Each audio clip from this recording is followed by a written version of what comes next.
Magandang araw mga kaagrisikap. Mag-spray ako ngayon ng pastak at tubinta. Maraming leaf folder, sinabayan pa ng steam borer at bunhok or hanip.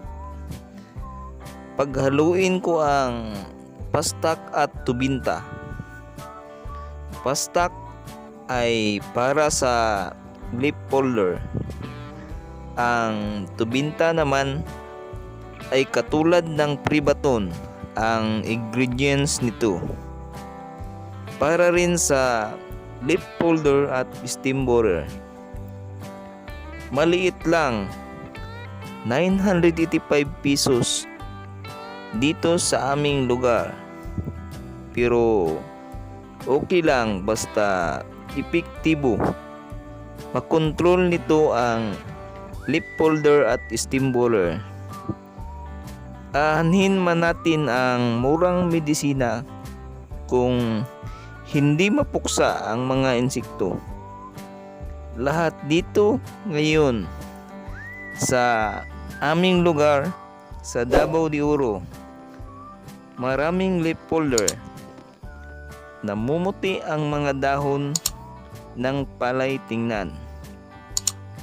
Lalo na ang iba ay ang ginamit na medisina ay mga mumurahin lang. Tingin ko hindi tumalab kasi parang walang kaibahan mula hindi pa naisprehan hanggang naisprehan na ang kanilang palay. Ganon pa rin namumuti. Dapat mapuksa na ang leaf folder bago lalabas ang mga bunga ng palay, kasi ang kagandahan ng bunga ay nagdepende sa kagandahan ng dahon. Kumbaga, sa dahon niluluto ang mga nutrients na masipsip ng mga bunga.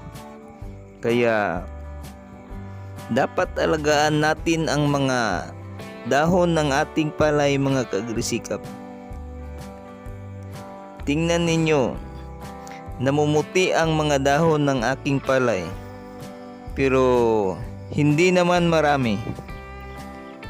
Sana makontrol na po ang leaf folder sa aking palay matapos maisprehan.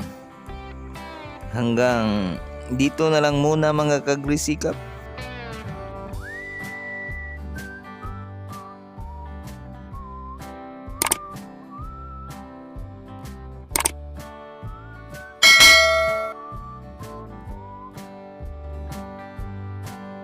Salamat mga kaagrisikap sa panonood at pagsubaybay. Hanggang sa muli!